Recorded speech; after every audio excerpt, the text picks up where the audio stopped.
की कथा क्यों सुनते हैं? अच्छा, कौन कौन कथा सुनने के लिए आए हैं? इसलिए जो मेरा मकान बन जाए, मेरी फैक्ट्री चले, मेरी छोरा की नौकरी लग जाए। क्या ये भक्ति है? जो हम भगवान से मांग ले, फिर ये कैसी भक्ति, कैसी पूजा, कैसी जग?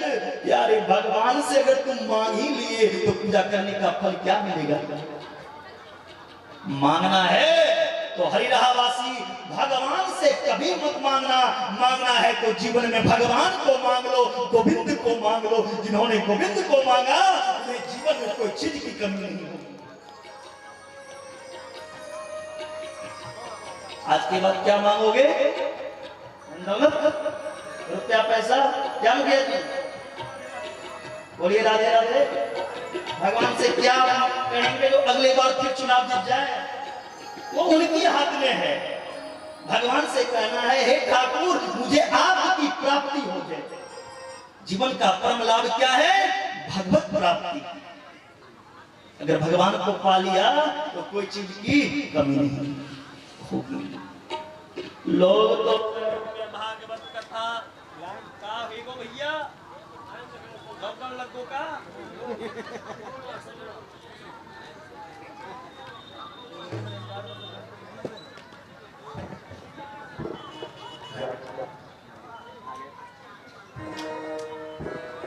देखो भैया, कलयुग ने तो याको भी घेर लियो, हम क्या करें? कलयुग ने रिसोर्ट को भी घेर लियो है। बोले बंद करो, बहुत धर्म की चर्चा कर रहे हैं। बोलिए राधे राधे। कलयुग में भागवत कथाएं तो बहुत होती है। पहले 10-20 गांव में कहीं कथा होती थी। फलना बाबू अपने घर में भागवत करवा रहे हैं, दूर दूर के लोग सुनने जाते थे। अब तो भैया 5000 में पंडित जी मिल जावे, घर की पंडित जी। कथा का अर्थ किसी को नहीं मालूम। कथा क्यों सुनना चाहिए? कथा सुन लिया, लेकिन किस लिए सुना वो सुनने के बाद जजमान को पता ही नहीं। भागवत हमने क्यों सुने वो पता ही नहीं, उसका अर्थ तो मालूम ही नहीं, उस पर ध्यान ही नहीं दिया। भागवत का सुनने का अर्थ यह नहीं धन की अर्जन हो जाए, धन की प्राप्ति हो जाए, पुत्र की प्राप्ति हो जाए, मकान बन जाए, नौकरी लग जाए। भागवत सुनने का तात्पर्य यह नहीं, ऐसी दृष्टि नहीं हो। और वक्ता को, कथा वाचक को भी ये सोच करके नहीं कथा करना चाहिए, हम कथा करने जाएंगे तो मेरा जेबी भर जाएगा। हमारी राह आए हैं तो मैं 2-4 बोरा बांध के ले जाऊंगा। जहां लालच वक्ता में या श्रोता में आ जाए, वहां भगवान आ ही नहीं सकता। बोलिए राधे राधे। कथा निस्वार्थ होकर के करना चाहिए। और मेरा तो एक संकल्प है, जब तक जिएंगे तब तक कथा करेंगे, और हर हिंदू के घर में कथा करेंगे। किसी भी माता की इच्छा होगी जो मैं कथा करवाऊंगा, तो मैं जरूर उन माता की इच्छा पूरा करने के लिए दास तैयार है। हर घर में जाकर हम कथा करेंगे। प्यारे, कभी लालच रखकर कथा सुनना नहीं चाहिए, ना वक्ता को करना चाहिए। लेकिन कलयुग तो उनको भी नहीं छोड़ा, ना वक्ता को ना श्रोता को। एक अगरबत्ती भी जलाए तो भगवान के आके कुछ न कुछ मांग ही लिया। बहुत बीमार हैं, कमर में दर्द हो रही है, हे ठाकुर जी मेरी कमर की दर्द ठीक कर दो, 2 अगरबत्ती कल से जलाऊंगा। आज एक अगरबत्ती जल रही है, कमर की दर्द ठीक होगी तो कल 2 जलाएंगे। कैसे? क्योंकि तो कुछ कह ही दिए भगवान को। इसलिए ऐसा पूजा नहीं करनी चाहिए। ततः कथार्थः, भागवत के अर्थ पर यदि दृष्टि चली जाए तो भागवत का तात्पर्य समझना चाहिए। धन प्राप्ति के नहीं, भगवत प्राप्ति की दृष्टि से कथा सुनना चाहिए। इससे परम लाभ की प्राप्ति होगी। भागवत तो कल्प वृक्ष है, जो मांगो सो भागवत से मिलेगा। व्यापार वृद्धि के लिए कहोगे तो व्यापार भी वृद्धि होगा, लेकिन भैया अगर भगवान से मांग करके कथा करवाओगे तो वो क्या हो गया? कोर्ट का एग्रीमेंट हो गया। तो हम भगवान की कथा इसलिए सुन रहे हैं तो मेरा यह इच्छा पूरा होगा। नहीं, कभी एग्रीमेंट करवा करके पूजा मत करो। सच्ची हृदय से, सच्ची भाव से, प्रेम से, श्रद्धा से पूजा करो ताकि भगवान की प्राप्ति हो। और यह कथा जो है भागवत, यह परमहंसों का कथा है, परमहंसों का धन है। यद वैष्णवानाम धनम, वैष्णवों का धन। क्या हुआ जी? अरे कोना से टुन कहीं ना जनरेटर चल तो रे। डीजी पर दीजिए, बंद कर दीजिए लाइन को, डीजी पर दीजिए। ऐसा हो रहा प्रोग्राम तो कथा टाइम में लाइन को दीजिए। ज्यादा कथा चले छे ता जनरेटर चलन दई।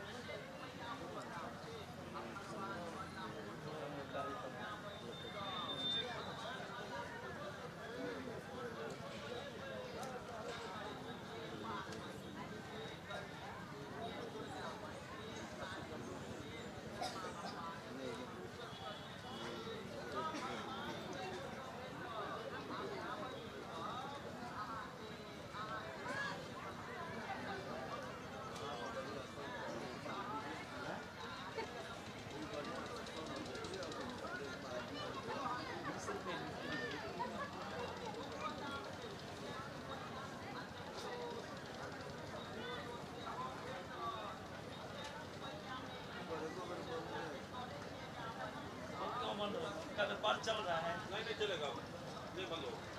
उसका व्यापार चल रहा है वो बंद नहीं होगा। बंद करवा दे।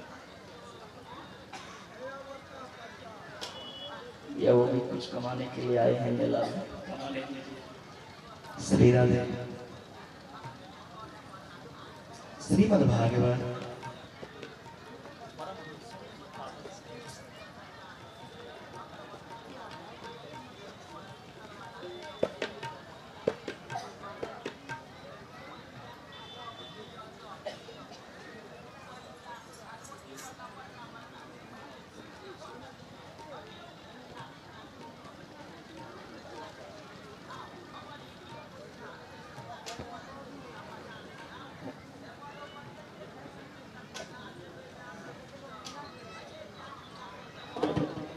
कथा चले छे ता जनरेटर चालू रहन दई। राधे। यद वैष्णवानां धनम, परमहंसों का यह पावन संहिता है।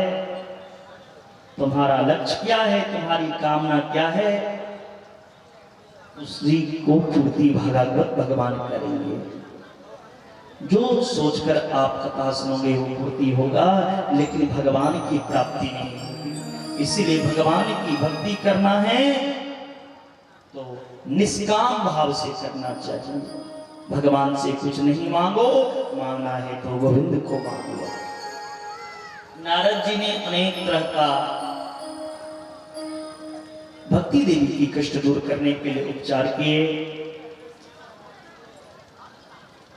बार बार गीता पाठ भी किए, फिर भी भक्ति देवी की कष्ट दूर नहीं हुई। तो आकाशवाणी हुई, सत्कर्म सूचको नूनम ज्ञान यज्ञ। नारद जी श्रीमद् भागवत कथा ज्ञान यज्ञ आरंभ कर दिए। भागवत क्या है? यज्ञ है।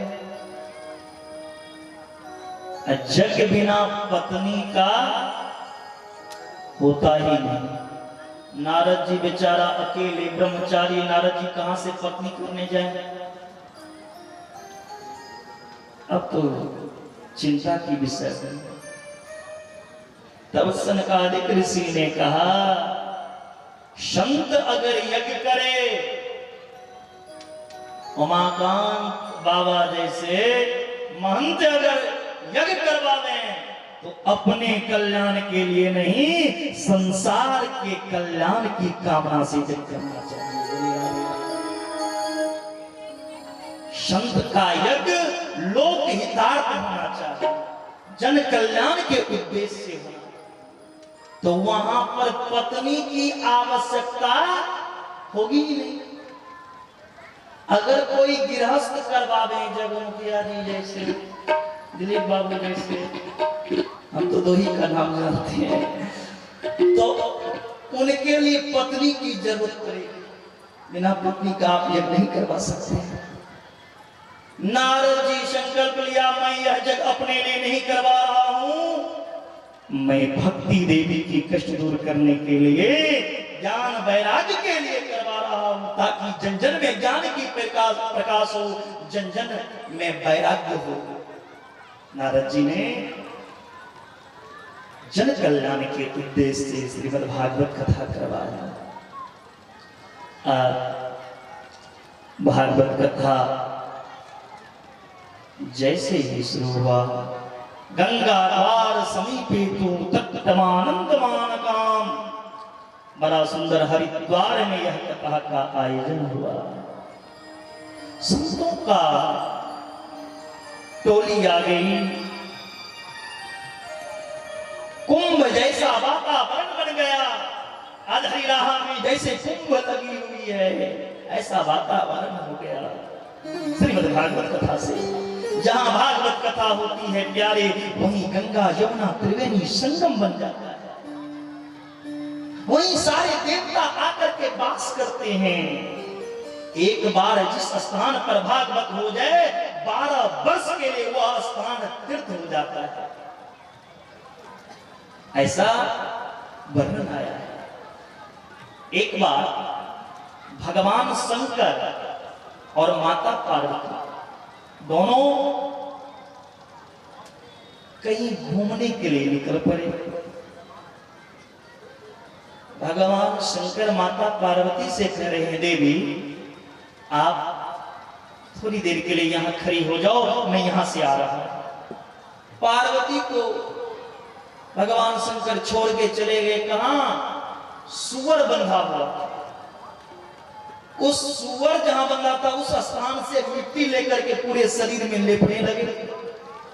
पार्वती देख रही, मेरे पति जहां सुअर बंधा हुआ है, उस जगह का मिट्टी का लेप कर रहे हैं। इनको क्या हो गया? कहीं आज ज्यादा भांग तो नहीं खा लिए? ज्यादा इनको नशा तो नहीं चढ़ गई? भगवान शंकर पूरे सुअर के घर से मिट्टी लेप करके आए। पार्वती कहती है, हे ना, आपका नाम भोला है, आप तो लगते हैं ऐसे जैसे बिल्कुल भोले हो गए। आपको क्या हो गया? जो सुगर बंधा था उस जगह का मिट्टी का लेप कर रहे हैं।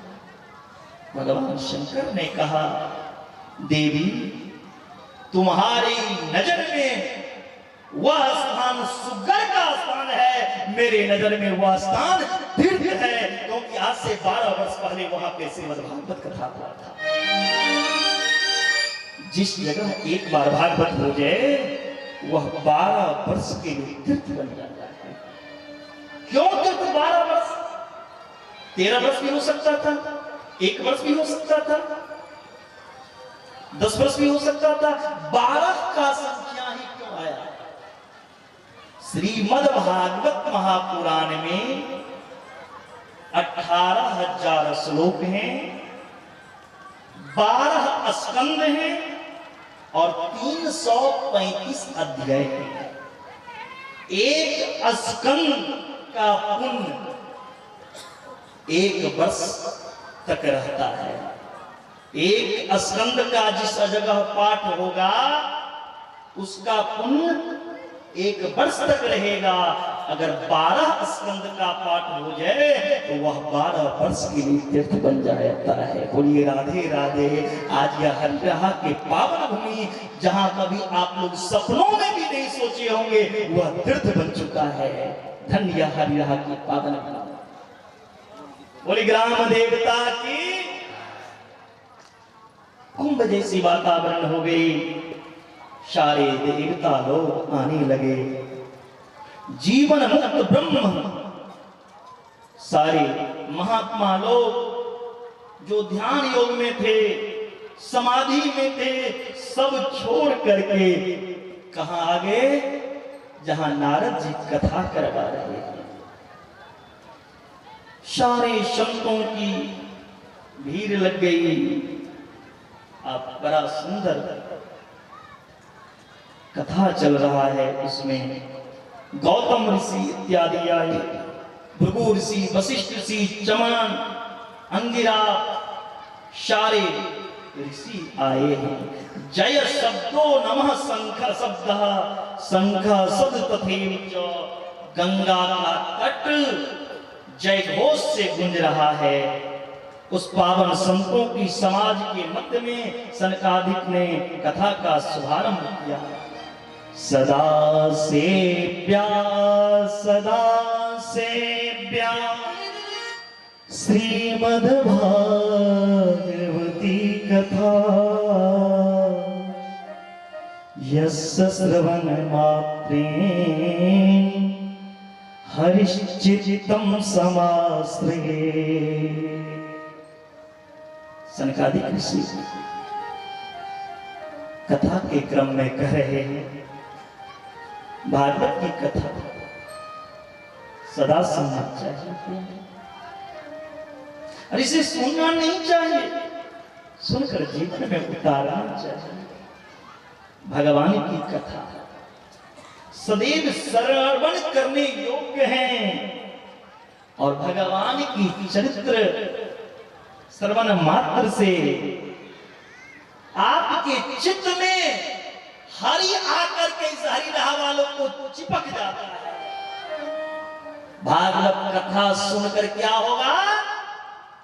आपके चित्त में हरि आकर चिपक जाएंगे। जैसे चुंबक से लोहा चिपक जाता है, उसी तरह भागवत कथा सुनने वाले के हृदय में भगवान गोविंद आके चिपक जाते हैं, विराजमान हो जाते हैं। बोलिए राधे राधे।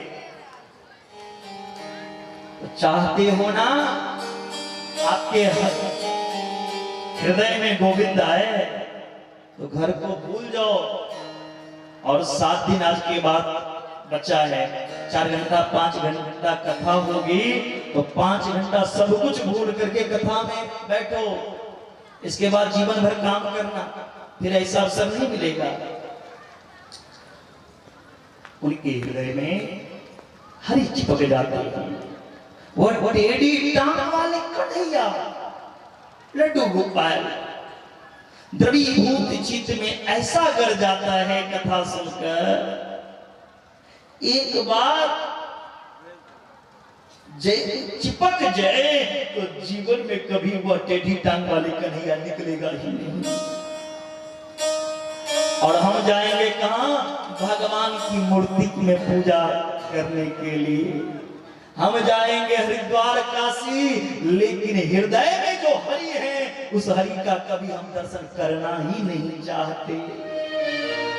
प्यारे, हम जहां हो वह स्थान ही वृंदावन बन जाए। मन को ऐसा करो, जहां भगवान में मन लग जाए वही वृंदावन है, वही अयोध्या है, वही काशी है। मानव का तन पा करके गोविंद की प्राप्ति नहीं हुई तो मानव जीवन धारण करना बेकार हो गया। भागवत के एक एक श्लोक पाठ करने मात्र से गोविंद की प्राप्ति होती है। भागवत कथा की पाठ सुन करके गोविंद की प्राप्ति होती है। मानव तन पाकर भी जिसने परम लाभ को प्राप्त नहीं किया, जिन्होंने भागवत को नहीं अपनाया, मानव जीवन धारण करके, वह मानव नहीं, वह चंडाल है, चंडाल है। इसलिए जीवन में भागवत को अपनाओ। वह गधे के समान है, श्वास लेता है तो कैसा, मुर्दे के समान। इसलिए जीवन में भागवत को अपनाओ। सुनना नहीं, जीवन में अपनाओ। हमें कैसे जीना चाहिए? हम दुनिया के बगैर रह जाए, हम धन के बगैर रह जाए, हम भूखे पेट रह जाए, लेकिन गोविंद के बिना ना रहे, यही तो जीवन है। मेरे जीवन में मुझसे दूर मेरे गोविंद ना, मेरे ठाकुर ना, लेकिन हम दुनिया को अपना मानते हैं, गोविंद को अपना नहीं मानते। क्या ये जीवन है? जिस दिन तुम भगवान को अपना मान लोगे ना, उस दिन दुनिया के आगे हाथ जोड़ के खड़ा होना नहीं पड़ेगा। दुनिया तुम्हारे आगे हाथ जोड़ के खड़ा होगा, हरिवासी। इसीलिए भगवान के शरण। लेकिन तुम दुनिया को अपना मानते हो, दुनिया से तेरा नाता, दुनिया से तेरा संबंध दुनिया वालों से नहीं, दुनिया के बनाने वालों से होना चाहिए। नाता एक राम जी से, किससे? बोलो ना, जरा बोलिए, आप लोग भी बोलिए ना, किससे नाता होना चाहिए बाबा? नाता एक राम जी से, दूजा नाता तोर रे, सीताराम सीताराम सीताराम बोल रे, सीताराम सीताराम।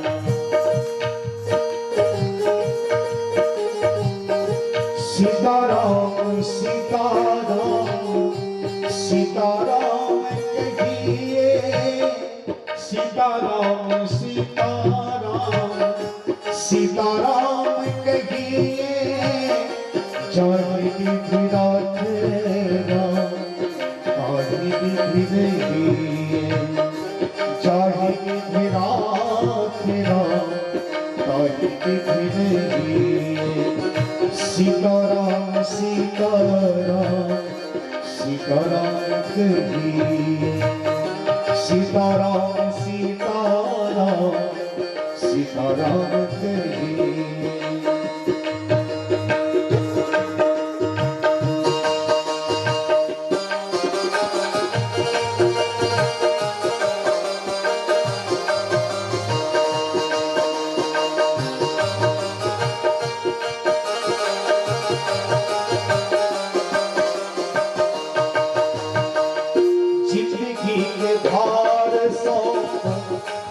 सीताराम के जिंदगी के भार सौंप हाथ, सीताराम के महलों में राधे चल, झोपड़ी में बस दे, महलों में राधे चल, झोपड़ी में बस दे। विधि का विधान जान, विधि का विधान जान, हामिला सहिए, चाहे विधि राधे राम ताही विधि। सीताराम सीताराम सीताराम कहिए, सीताराम सीताराम।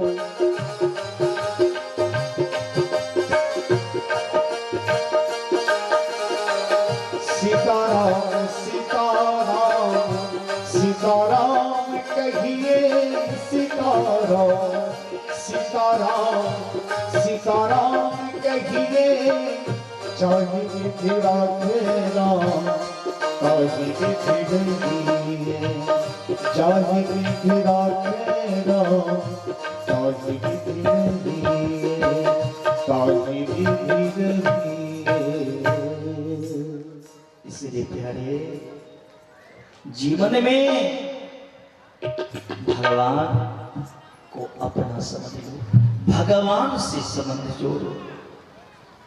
जो मनुष्य जीवन में भगवान को अपना नहीं माना, वह मनुष्य पशु हैं, मनुष्य होकर भी पशु हैं।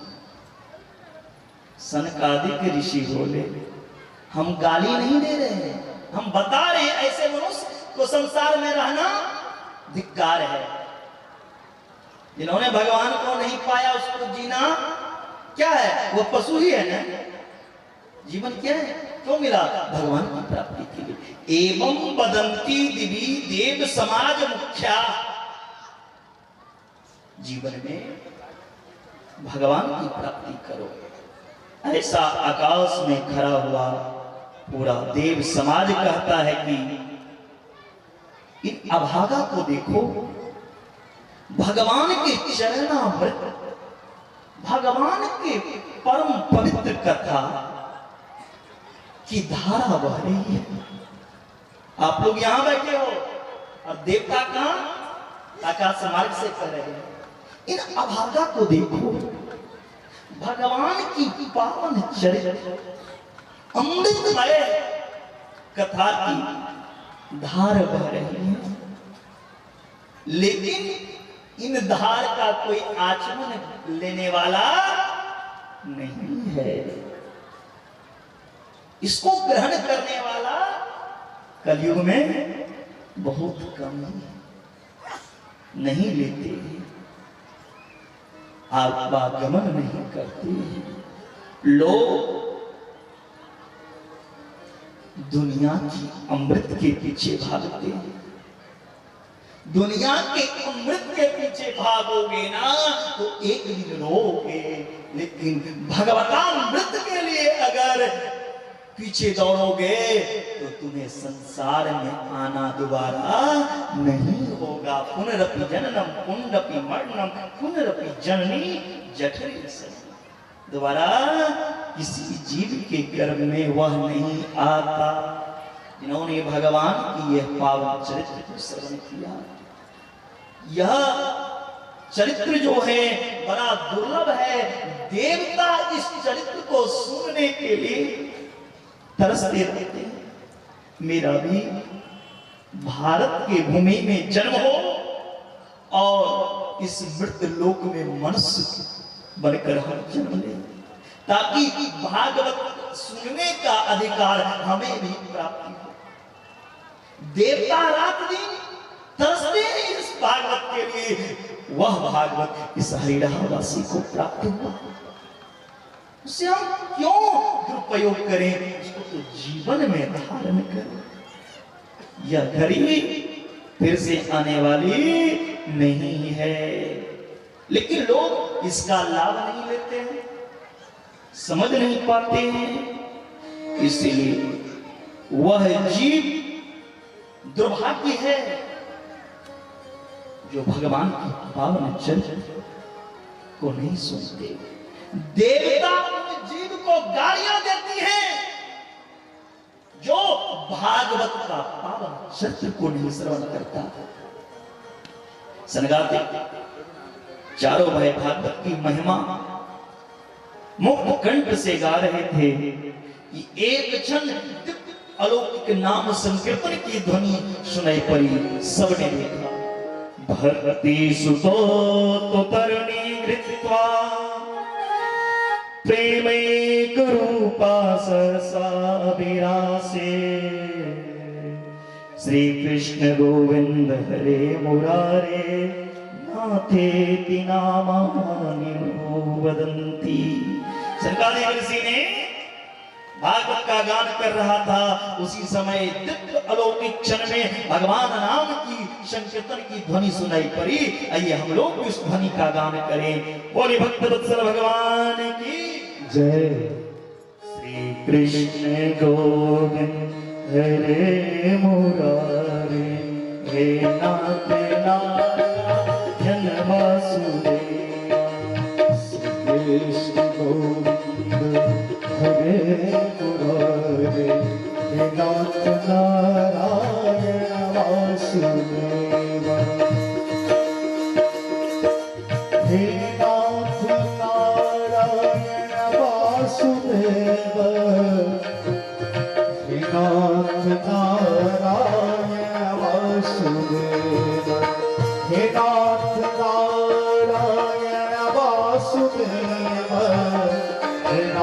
नारायण वासुदेव श्री कृष्ण गोविंद हरे मुरारे हे नाथ नारायण वासुदेव हे नाथ नारायण वासुदेव श्री राधे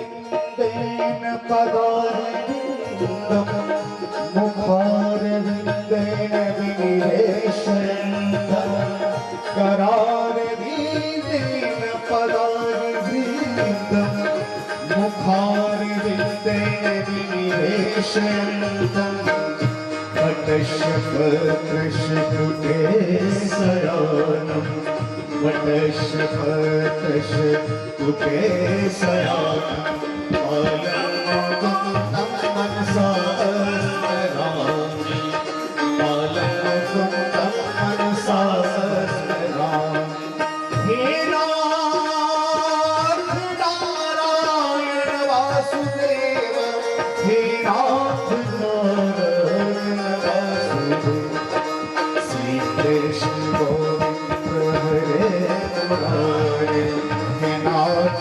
नारायण वासुदेव हे नाथ नारायण वासुदेव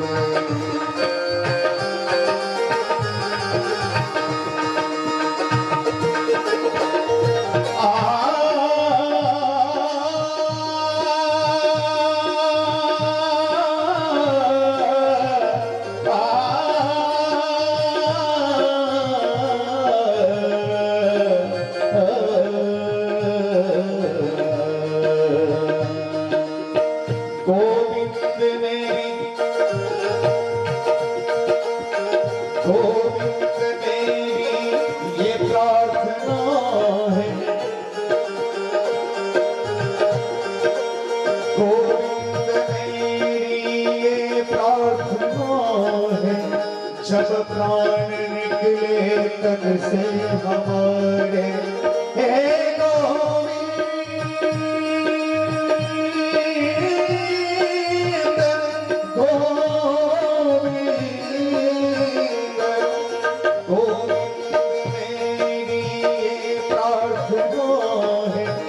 जब प्राण निकले तन से हमारे मुख में हमारे बस नाम ये हो। श्रोतागण ध्यान देंगे गोविंद मेरी ये प्रार्थना है जब प्राण निकले तन से हमारे जब हमारी प्राण निकले तो हमारे जीवा पर हा पुत्र हा संपत्ति नहीं हो आपका ये पावन नाम हो। एक बार पुनः आपसे आग्रह अपने अपने हाथों को उठाते हुए भगवान के पावन नाम का स्मरण करें। गोविंद मेरी ये प्रार्थना है जब प्राण निकले तन से हमारे मुख में हमारे बस नाम ये हो। क्या नाम हो? सबको ताली बजा के कहेंगे गोविंद दामोदर गोविंद दामोदर माधवे गोविंद दामोदर माधवे गोविंद दामोदर माधवे गोविंद दामोदर माधवे गोविंद दामोदर माधवे हो गोविंद दामोदर माधवेति गोविंद दामोदर माधवेति हरे कृष्णा कृष्ण कृष्ण हरे हरे हरे राम राम राम हरे हरे हरे कृष्ण कृष्ण कृष्ण हरे हरे हरे राम राम राम हरे हरे जय जय श्री राधे जय जय श्री राधे बोले यज्ञ पुरुष भगवान की जय सनकादिक ऋषि ने कथा सुना रहे थे। यह पावन भगवान नाम की ध्वनि सुनाई पड़ी। भगवान के मधुर मंगलमय नामों का दिव्य संकीर्तन करती हुई माता भक्ति श्रोता के समुदाय के बीच प्रकट हो गई। श्रोता बंधु तर्क वितर्क करने लगे। कथम प्रविष्टा कथमागतेयं मध्ये मुनीनामिति तर्कयन्तः। यह कहां से आई? भगवान का नाम हमारे बीच प्रवेश किया, किसी को पता नहीं। भगवान का नाम कहां से आ गया किसी को पता नहीं। सनकादिक ने कहा, भाई जब भगवान की मंगलमय मधुर कथा होती है तो वहां पर भगवती भक्ति महारानी स्वतः प्रकट होती है। जहां भगवान की चर्चा हो भक्ति महारानी स्वतः वहां प्रकट होती है। भक्ति मैया ने सनकादिक को प्रणाम करके पूछा, भगवान आपने यहां बैठने की अलग अलग आसन की व्यवस्था दी है, सबको दी है, परंतु अहम प्रतिष्ठामी सबको आपने स्थान दे दिया महाराज, लेकिन मैं भक्ति हूं, मैं कहां बैठी हूं, मेरा स्थान कहां है? भक्ति सनकादिक ऋषि से पूछा, मेरा स्थान कौन सा है? सनकादिक ऋषि ने भक्ति देवी से कहा, देवी जितने भी ये हरिराह के भक्त हैं, जितने भी वैष्णव भक्त हैं, ए भक्ति महारानी उन भक्तों के हृदय में जाकर के आप बैठ जाओ, यही आपका स्थान है। यही प्यारे क्या है? यही भक्त भक्तों की हृदय में जाकर के वास करो। श्रोता के समुदाय में जो बैठा है, आप सबके हृदय भवन में जाकर विराजमान हो जाइए, क्योंकि त्रिभुवन में धनी सबसे बड़ा ये हृदय ही है। जिनके हृदय भवन में भक्ति का निवास है, जिनके भवन में भक्ति महारानी विराजमान हो जाए, फिर तो भगवान को पीछे पीछे भागना पड़ता है, और भगवान तो जरूर जहां भक्ति होगी वहीं जाके विराजमान होंगे। बोलिए राधे राधे। भक्ति करोगे तब ना भगवान पीछे पीछे भागते हैं। सकल भुवन मध्य निर्धनास्ते धन्या निवसति हृदय काम श्री हरे भक्ति रेका।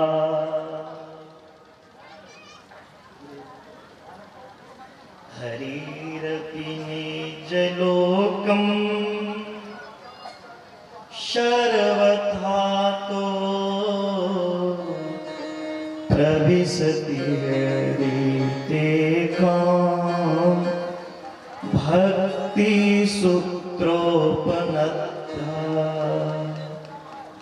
इस संसार में त्रिभुवन में वही धन्य है जिनके हृदय भवन में भक्ति महारानी विराजमान है, क्योंकि भगवान जिस हृदय में विराजमान होते हैं वो भक्ति का स्थान है। जहाँ भक्ति है वहीं भगवान है, जहाँ भक्ति नहीं हो वहाँ भगवान नहीं है। इसीलिए गोस्वामी बाबा तो सुंदरकांड में वर्णन किए हैं, जहाँ सुमति तह संपत्ति नाना, जहाँ कुमति तह विपत्ति निदान। तब उर कुमति बसी विपरीता,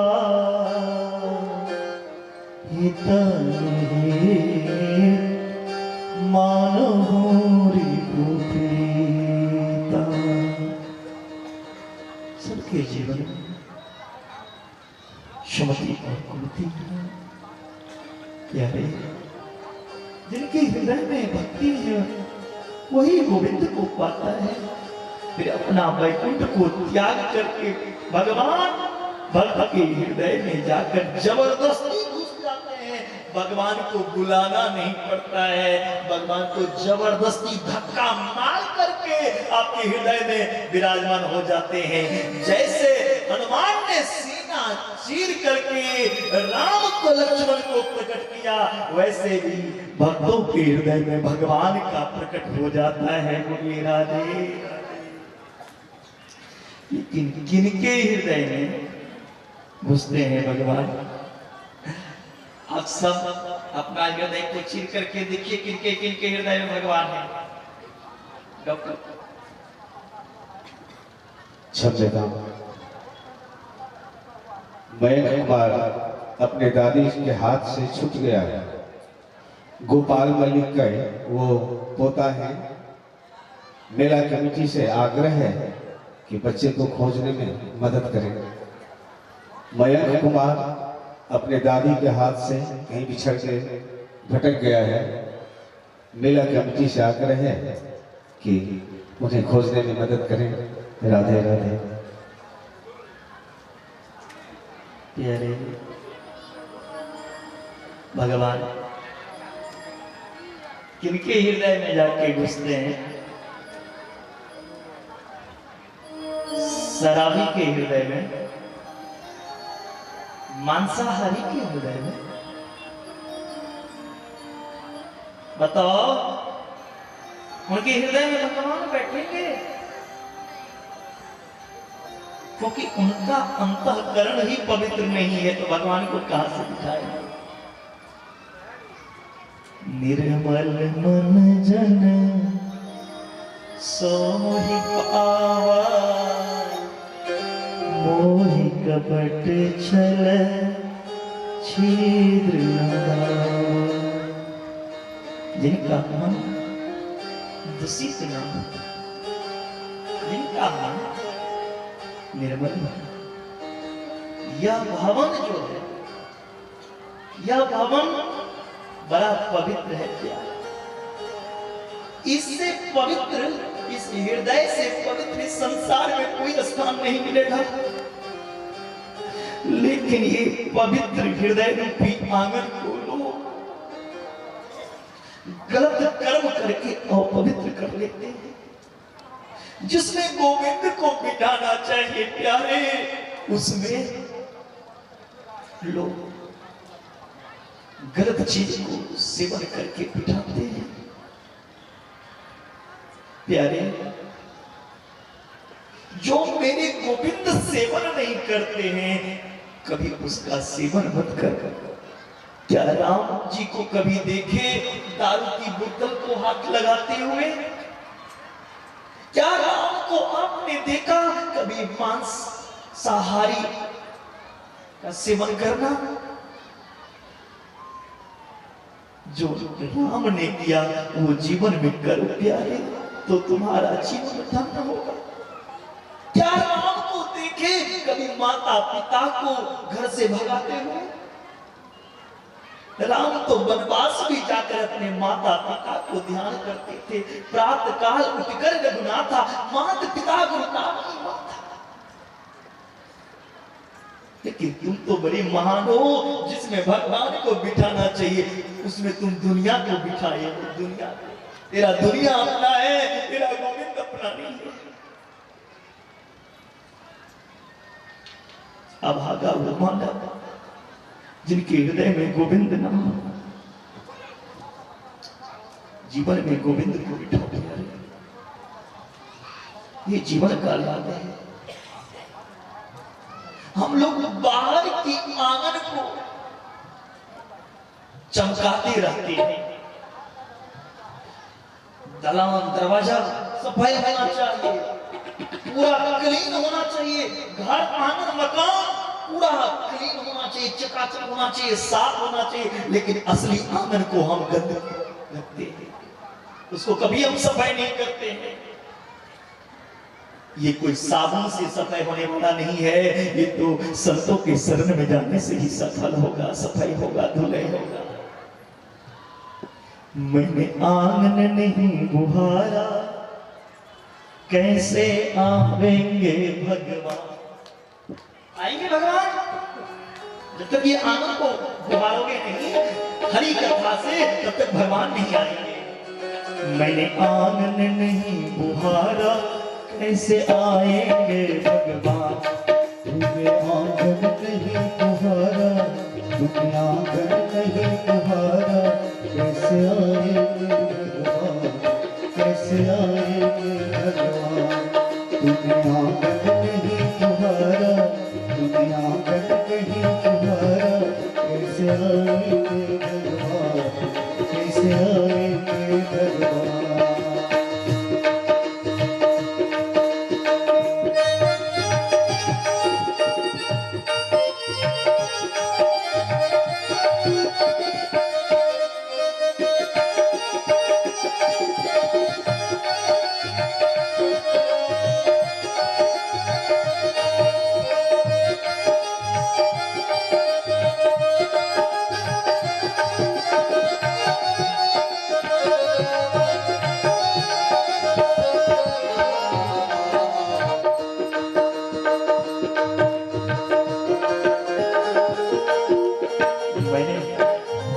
मन जो है ये मन बड़ा चंचल है।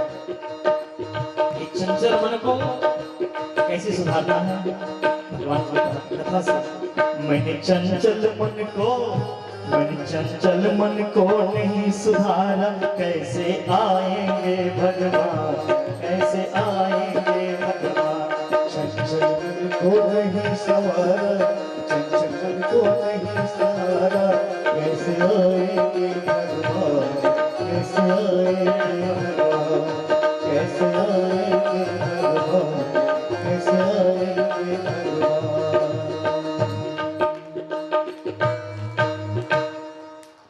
असली आनंद को सफाई करना है प्यारे।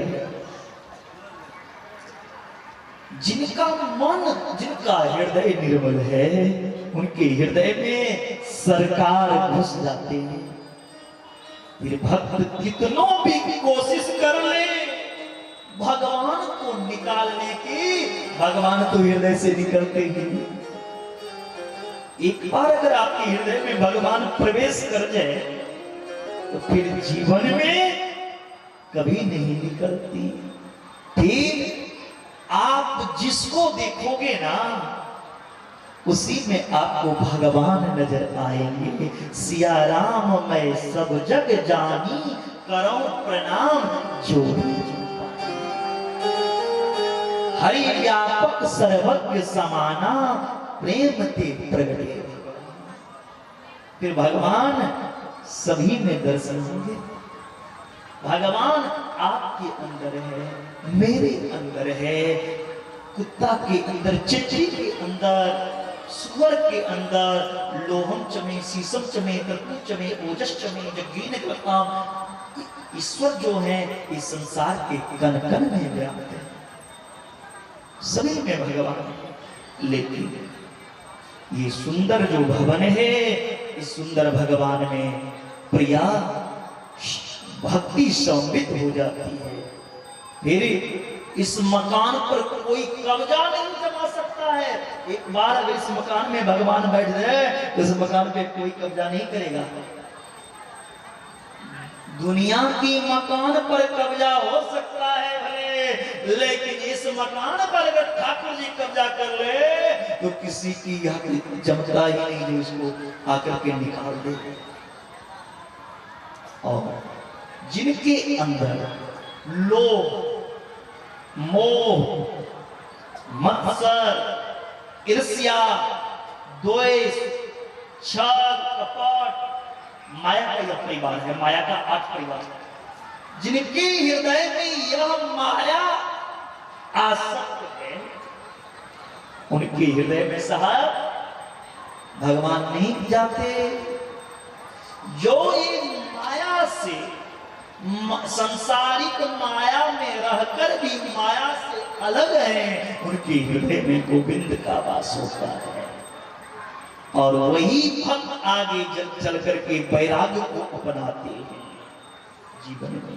के विशुद्धयन्ति वदन्तु महयाम, और विशुद्ध प्राणी के हृदय में गोविंद जाते हैं। बहुत वर्णन किए हैं सनकादिक ऋषि। भागवत के एक श्लोक पर अगर प्रकाश डाला जाए, एक श्लोक पर अगर प्रकाश डाला जाए तो 7 दिन नहीं 7 महीना भी कम पड़ जाए। लेकिन कथा तो बहुत कुछ सुनना है, इसलिए इस प्रसंग को आगे लेकर चलिए। नारद जी सनकादिक ऋषि से प्रश्न किए, हे गुरुदेव, ये श्रीमद् भागवत कथा श्रवण करके पापी तरते हैं, कोई आश्चर्य की बात नहीं। कोई पुण्य करने वाले की उद्धार हो जाए, कोई आश्चर्य की बात नहीं। कोई वर्ण संकर का उद्धार हो जाए, कोई बड़ी बात नहीं। आखिर कौन कौन प्राणी, कौन कौन सा पापी का उद्धार होता है यह भागवत से। ये मानवा पाप कृतस्तुस्तु सर्वदा सदा दुराचार रता विमार्गगा क्रोधागधा कुटिलाश्च कामिनः सप्ताह यज्ञेन कलो पुनन्ति ते। नारद जी बड़ा गजब की बात है। जीते जी बात छोड़ दो, मरने की बात छोड़ दो, जीते जी उद्धार होता है मान लो। कथा सुनोगे जीवन में तो उद्धार होगा, मरने के बाद भी उद्धार होगा, कोई असंभव बात नहीं। अगर मरने के बाद प्रेत बन जाओगे तब भी यह भागवत उद्धार करता है। प्रेत पीड़ा विनाशिनी, यह भागवत ऐसी कथा है जिन्होंने प्रेत तक का उद्धार किया। मनुष्य छोड़ो, प्रेत का उद्धार होता है भागवत सुन करके। अगर एक प्रेत का उद्धार हो सकता है तो आप सबका उद्धार नहीं होगा, अवश्य होगा। लेकिन हृदय में काम वासना रख करके नहीं, द्वेष रख कर नहीं, छल प्रपंच करके नहीं, निर्बल मन रख करके आओ। बोले कौन सा प्रेत का उद्धार हुआ भागवत रूपी कथा से, हमें भी बताइए। अत्र यस्याम इतिहासं पुरातनम यश्रवणमात्रेण पापहानि प्रजायते। हे ऋषि, यह पावन इतिहास, इसको सुनकर सभी पापों का शोधन होता है। तुंगभद्रा नदी के किनारे एक गांव में एक पंडित जी रहते थे। उन पंडित जी का नाम था आत्मदेव शर्मा। द्वितीय भास्कर सम्मान, बड़े विद्वान थे आत्मदेव, विशुद्ध ब्रह्म विरति और ब्रह्म कर्म करके अपना जीवन निर्वाह करते थे आत्मदेव। ब्राह्मण को कभी व्यापार नहीं करना चाहिए। ब्राह्मण ब्रह्म वृत्ति करके अपना जीवन निर्वाह करे। ब्राह्मण की अगर आर्थिक स्थिति कमजोर हो, घर में खाने तक की व्यवस्था ना हो, तो ब्राह्मण को भिक्षाटन कर लेना चाहिए।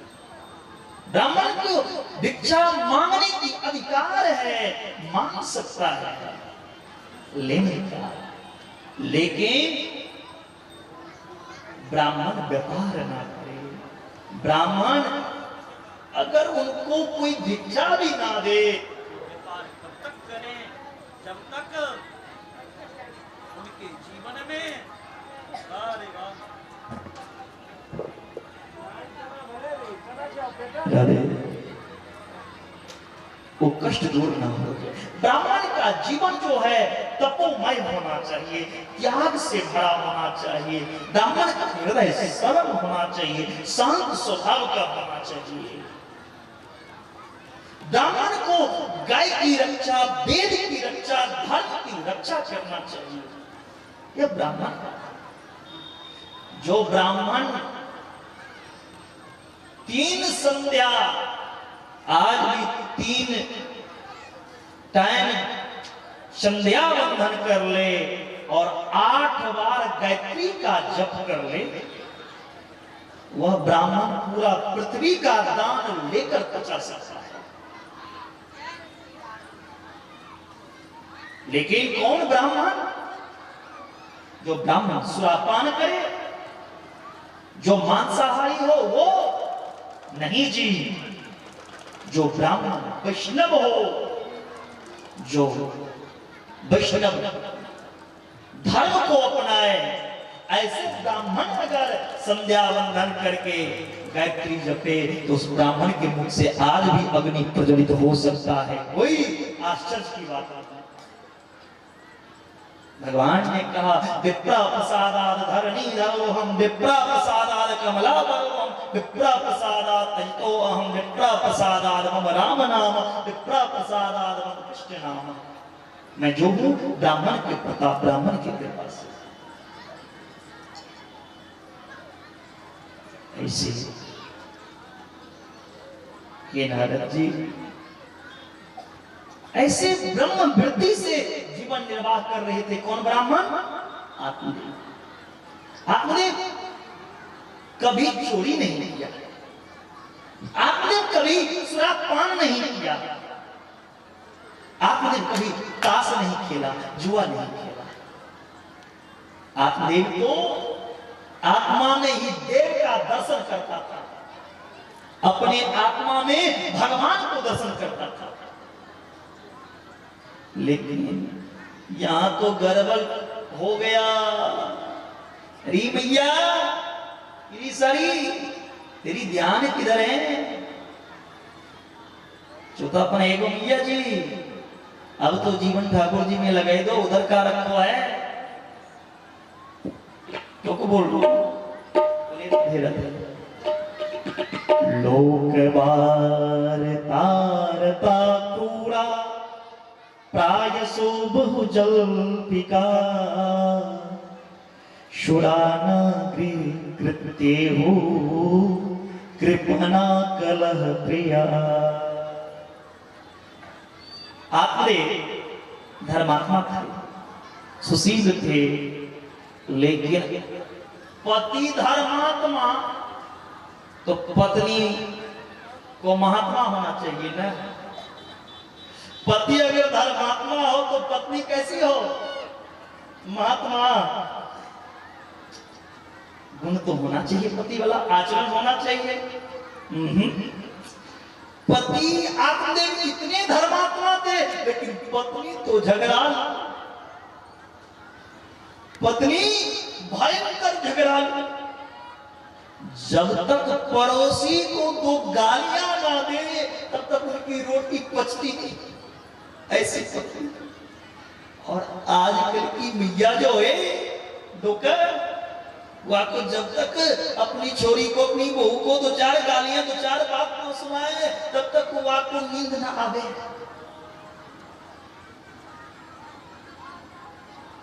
धुंधली आत्मदेव की पत्नी को नाम है, पर उसे भी लाठी चार्ज करे। प्रातः काल उठ करके करागणे बसते लक्ष्मी कर मध्य सरस्वती कर मूरी स्तो ब्रह्मा प्रभाते कर दर्शन नहीं, हाथ का दर्शन नहीं, माता पिता का दर्शन नहीं, पति का दर्शन नहीं, भोजन का दर्शन, भोजन का दर्शन भोग। सुबह उठ करके दम बेलानों ने भूख लग जाती, अरे भैया रात को उठी खा करके सोई, सुबह उठी फिर भूख। तुम्हारा पेट है या कुआं है जो कभी भरती नहीं? भूख होना चाहिए इंसान की, एक चीज की गोविंद प्राप्ति की भूख लगती है, प्यास लगती है, जिंदगी मेरा उदास लगती है। भूख भी लगती है, प्यास भी लगती है, जिंदगी मेरी उदास लगती है। कैसे आऊं तेरे चरणों में, ये आस मुझे निराश लगती है। प्रभु के दर्शन की प्यासा होना चाहिए, लेकिन धुंधली को तो प्रातः काल उठ करके भोजन चाहिए। अब भोजन करके जब पेट में शक्ति हो जाए, इस पड़ोसी से लड़ाई करना, ये काम इधर का चुगली उधर करना, झगड़ा करवाना, किसी की संपत्ति हड़पना। अगर घर की स्त्री धर्म पारायण ना हो, ध्यान देना, जिस घर की नारी धर्म पारायण ना हो वह घर नरक है, वह घर नरक है। जिस घर की स्त्री, जिस घर की माता धर्म की आचरण पे चले, वह घर स्वर्ग है, वह घर तीर्थ है। इसीलिए स्त्री को धर्म पारायण होना चाहिए। गृहं तवक्तां वनमंगतः। आत्मदेव की पत्नी के पाप के कारण आत्मदेव की कोई संतान नहीं था। ब्राह्मण के मन में विचार आया,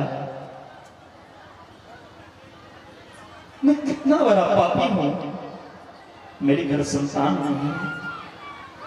आत्मदेव एक गौ माता को पालन करने लगे।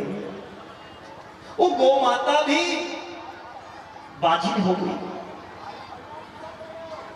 गाय के भी गर्भ से कोई संतान नहीं। गए तुलसी पौधा रोपने, तुलसी मुरझा जाए। जिस पौधा को आपने अपने हाथ से लगाते थे वो पौधा सूख जाता। अब तो आपने को लोग ताना देने लगे। आत्मदेव से किसी ने कहा, आत्मदेव पता है तुम्हारे घर की गाय बांझ क्यों है? तुम्हारे कोई संतान नहीं है, इसलिए तुम्हारी गाय भी बांझ है। कोई ताना देने लगे। आत्मदेव तुम्हारे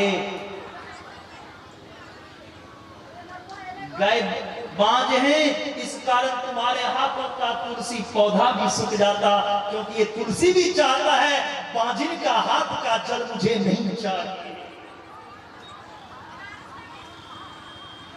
आत्मदेव रोने लगे, इतना मैं पतित हूं, ना जाने मैंने कौन सी जन्म में इतना पाप कर चुका हूं। जो मेरे हाथ का जल ना देवता ग्रहण करते हैं ना पितर स्वीकार करते हैं, क्या करूं? आत्मदेव चले गए नदी के किनारे। जो आज नहीं जीना, संतानहीन जीवन को धिक्कार है। जिस घर में संतान नहीं उस घर की शोभा नहीं। संतानहीन जीवन धिक्कार है, संतानहीन धन धिक्कार है, संतानहीन कुल भी धिक्कार है। संत प्राप्ति के लिए, संतान प्राप्ति के लिए प्रयत्न करना चाहिए। आपने सोचा जब जीवन में संतान ही नहीं तो मेरे मरने के बाद में इस वंश को कौन चलाएगा?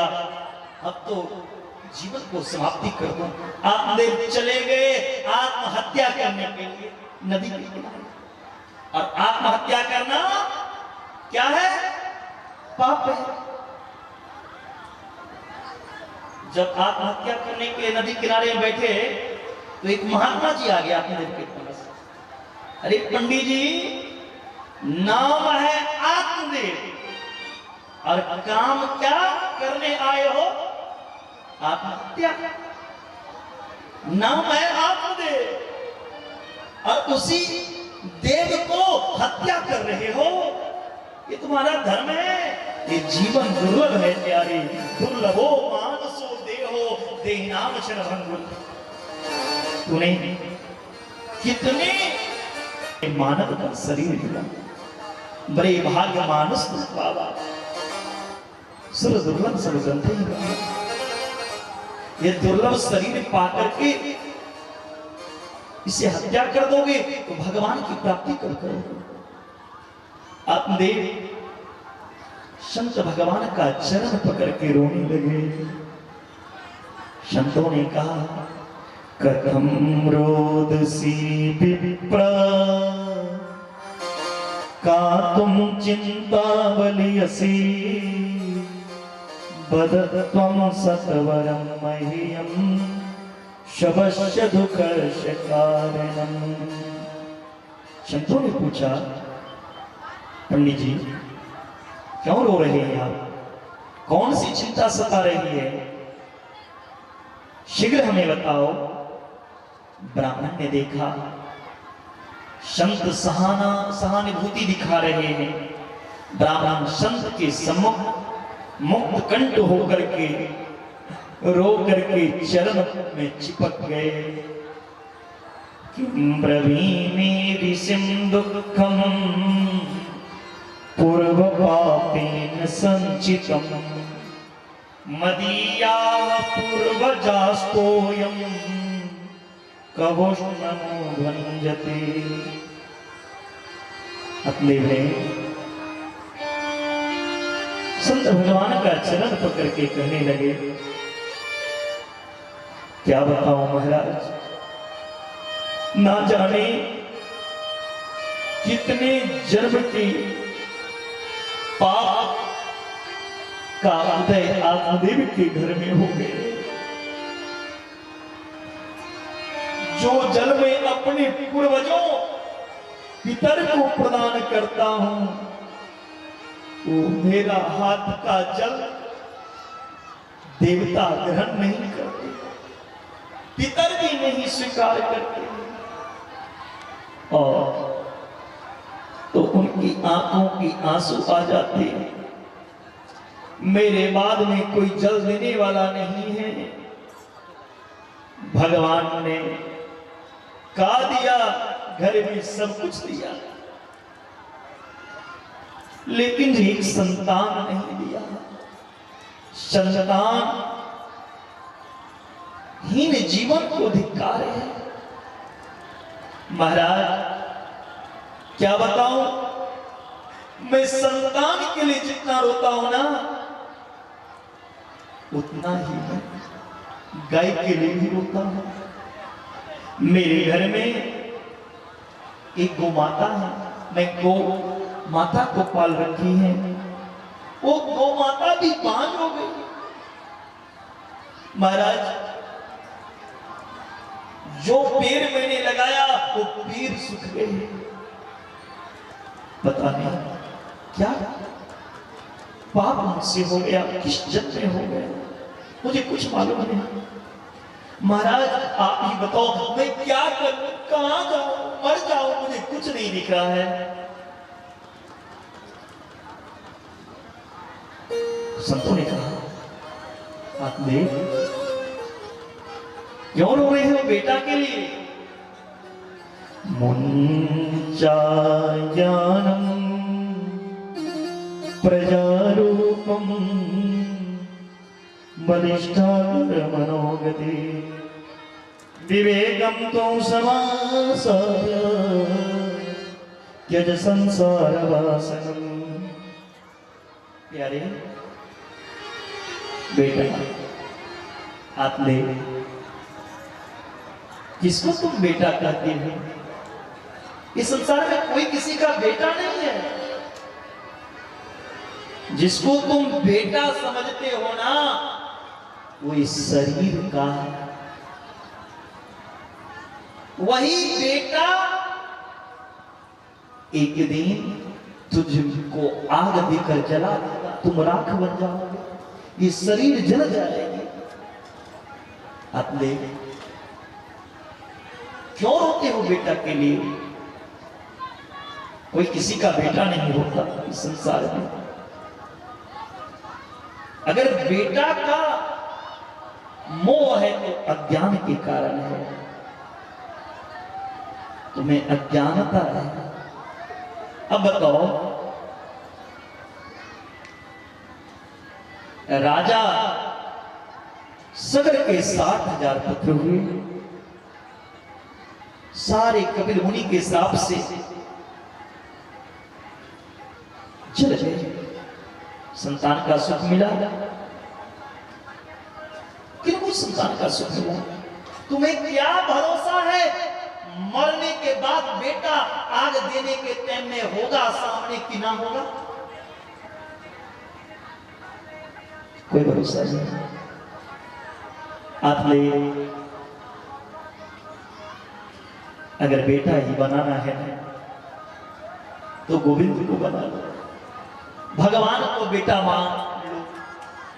भगवान तो चाहता है मुझे कोई ये दुनिया वाला माने।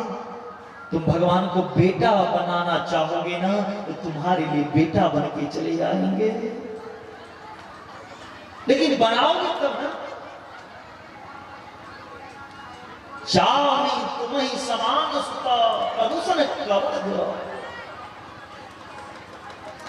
मनुष्य कृपा के लिए प्रभु आप जैसा पुत्र चाहिए। भगवान अगले जन्म में पुत्र बन के आ गए कौशल्या जी के। भगवान ने कहा, आप सरिस खोजो कहां जाई, नृप तब तनय हो मैं आई। अपना जैसा बेटा कहां ढूंढता इस संसार में, इसलिए मैं तुम्हारा बेटा बन के आ गया। भगवान पुत्र भी बन के आते हैं, पुत्र तो छोड़ो नौकर भी बन जाते हैं भगवान अपने भक्तों के लिए। आपके मिथिला में बाबा विद्यापति जी के यहाँ भगवान शंकर गुना बन गया। धन्य मिथिला की पावन भगवान चाहते हैं कोई मुझसे संबंध जोड़े, मैं उनके लिए हाजिर हूं। जो बनाना चाहते हैं हरि रहावासी, उनके लिए मैं वो बन के खड़ा रहूंगा, लेकिन मुझे मानेगा तब मैं अपना। ये तो संसार के लिए दौड़ रहा है, संसार दुखालय है। ये आपने गोविंद को बेटा, गृहस्थ सरसों लोके पुत्र पुत्र समन्विता। छोटे छोटे बच्चे किलकारियों गूंजते हैं, घर में आनंद का सुख प्राप्त होता है। मतलब जिस बेटे के लिए तुम रोते हो, अब बताओ, इस शरीर की 3 गति होती है। जला दोगे तो ये शरीर जलकर राख हो जाएगा, फेंक दोगे तो नोच के गिर कुआ खा जाएगा, गाड़ दोगे तो कीड़े लग जाएंगे। इस संसार का पुत्र का सुख कौन लेता है? शरीर। धन का सुख कौन लेता है? शरीर। आत्मा को तो सुख नहीं है। शरीर सुख लेता है पत्नी का, शरीर सुख लेता है पुत्र का। मरोगे तो क्या हुआ? पत्नी हुआ, पुत्र हुआ, मकान साथ जाएगा। मरने के बाद कितने बेटे अपने पिता को पत्र भेजता, पिताजी आप कहाँ चले गए, मुझे आपके बिना नहीं रहना, मैं नहीं रह पाऊंगा। कितने पिता, कितने पुत्र अपने पिताजी को पत्र देते हैं, कुछ दिन में अपनों ही अपनों को भूल जाते हैं। यही तो संसार है। तुम्हारा अपना कोई नहीं है। ये शरीर नाशुक है, तुम आत्मा से भगवान की चिंतन करो। बाबा आप तो मुझे कथा सुनाने लगे, मुझे कथा नहीं सुना है, मुझे पुत्र चाहिए। अगर आप पुत्र नहीं दोगे तो मैं आपके चरण में अपना प्राण को त्याग दूंगा। संतों ने कहा शब्द जन्मावधि तब पुत्रो नहीं बिचौर, नहीं बिचौर। एक जन्म नहीं 7 जन्म तक तुम्हारे भाग्य में संतान का सुख लिखा ही नहीं है। एक जन्म छोड़ो 7 जन्म तक। बोला बाबा सुख मिले या दुख वो तो बाद की बात है, लेकिन अभी तो बेटा चाहिए। बोला नहीं मानोगे ना, वो जाओ या फल अपनी पत्नी धुंधली को खिला देना। लेकिन सुन लो,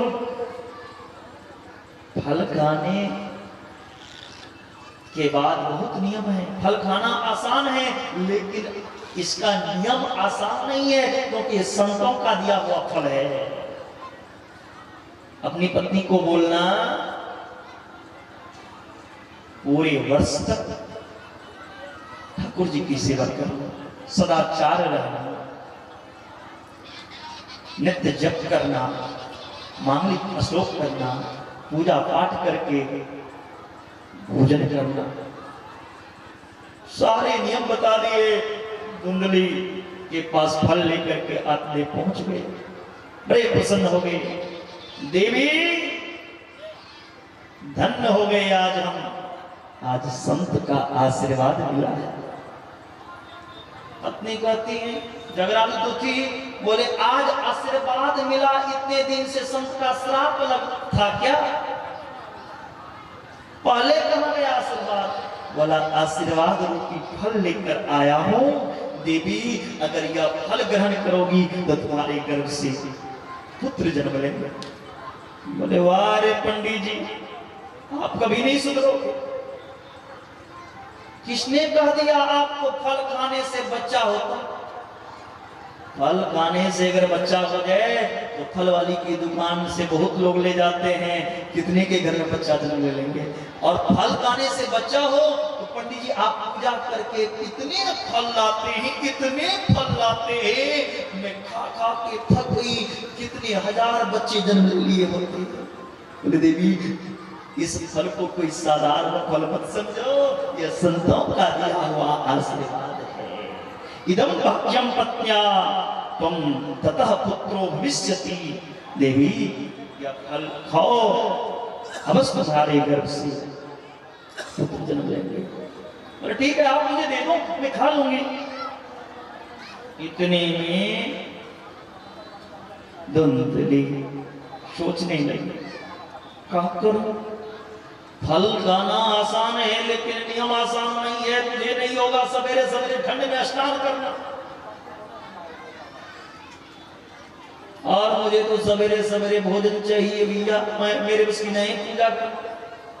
अपनी बहन को बोला, देख बहन तुम्हारे जो जीजा जी है ना, वो फल लेके आए हैं और फल खाने से मैं गर्भवती हो जाऊंगी। ऐसे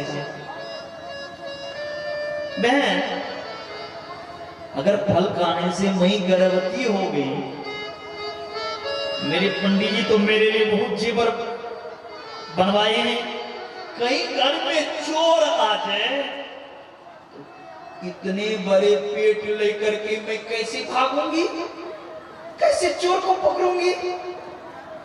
चोर को मारा सारा जेवर लेके चला जाए। बहन कहीं कोई मेरे घर में आग लगा दे, मैं दुनिया के घर में आग लगाता हूं, मेरा काम ये आग लगाना, झगड़ा करवाना, कोई मेरे घर में आके आग लगा दे तो मैं तो उसी में चल जाऊंगी। कैसे इतनी बड़ी पेट लेके भागूं? मेरे मिस्किना बताओ क्या करे। धुंधली की बहन कहती है, देख बहन, तुम्हारे घर में धन है तो धन को भोगने वाला नहीं, मेरे घर भोगने वाला है तो धन ही नहीं। कहीं धन है तो धन की भोगने वाला नहीं, जहां भोगने वाला है वहां धन ही नहीं।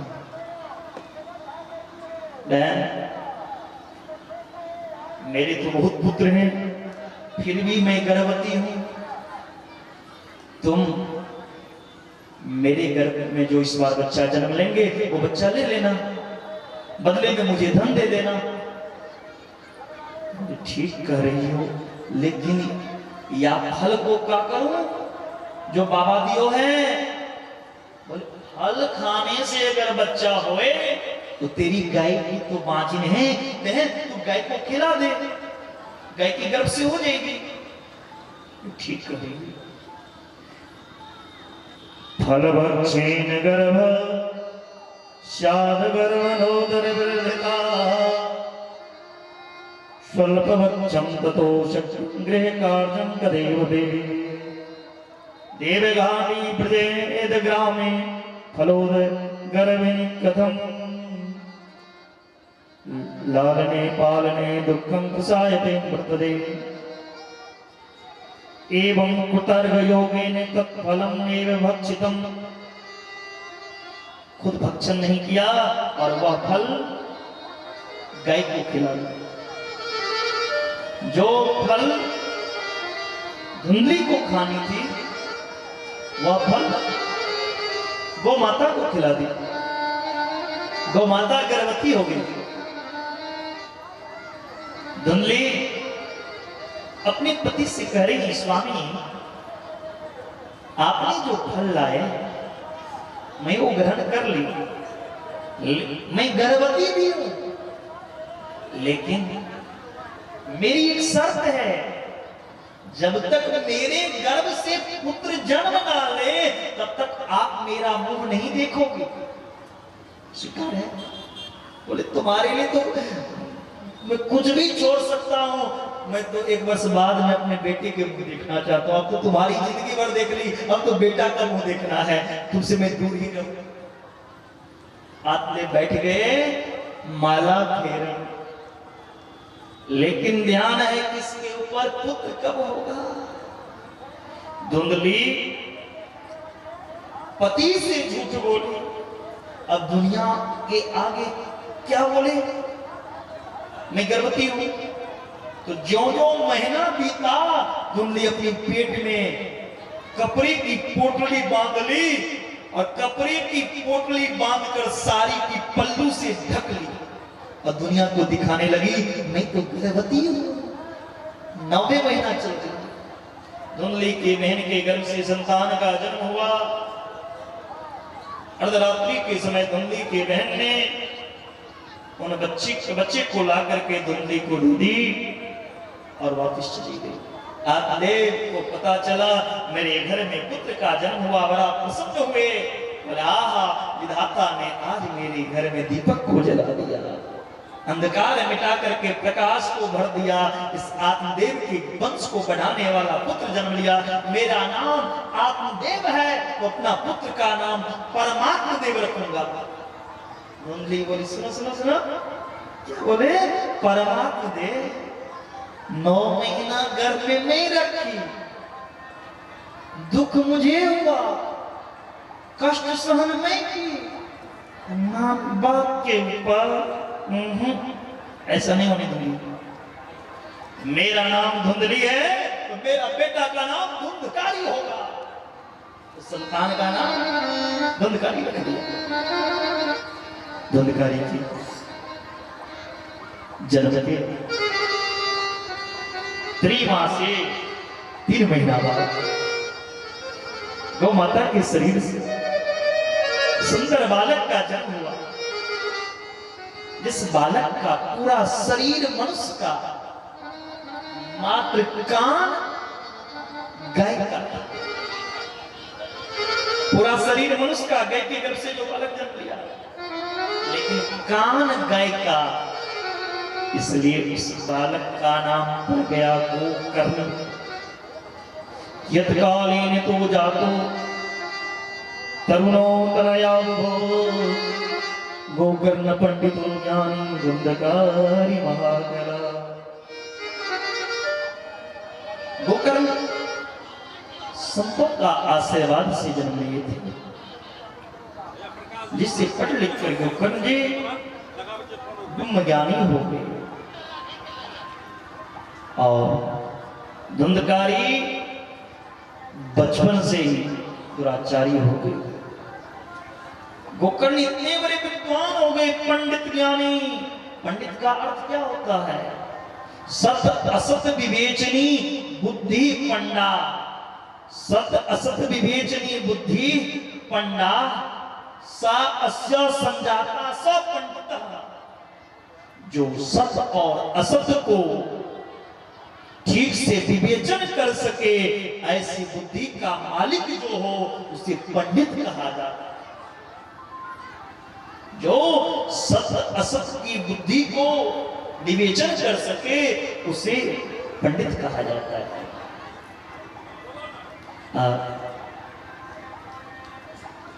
धुंधकारी जुआ खेलना शुरू कर दी। धुंधकारी सुरापान करना शुरू कर दी।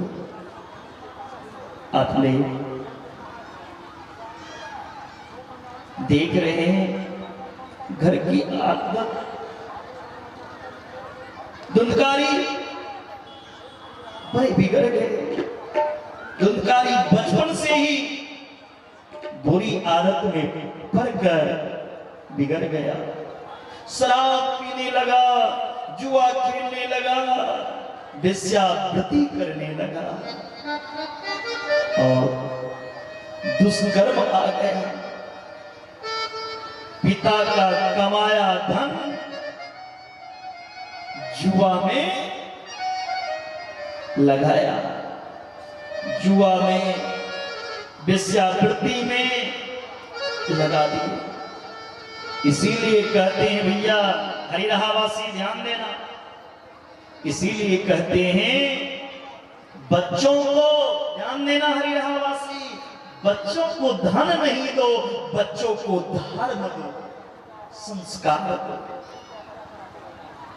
तुम जो बच्चे को दे रहे हो धन, क्या पता वो धन मेला देखने में लगाएगा या कहीं कंचे कंचे खेलने में लगा दे, जुआ खेलने में लगा दे। क्या करे? बच्चों को धन ना दो तो कोई बात नहीं, बच्चों को धर्म।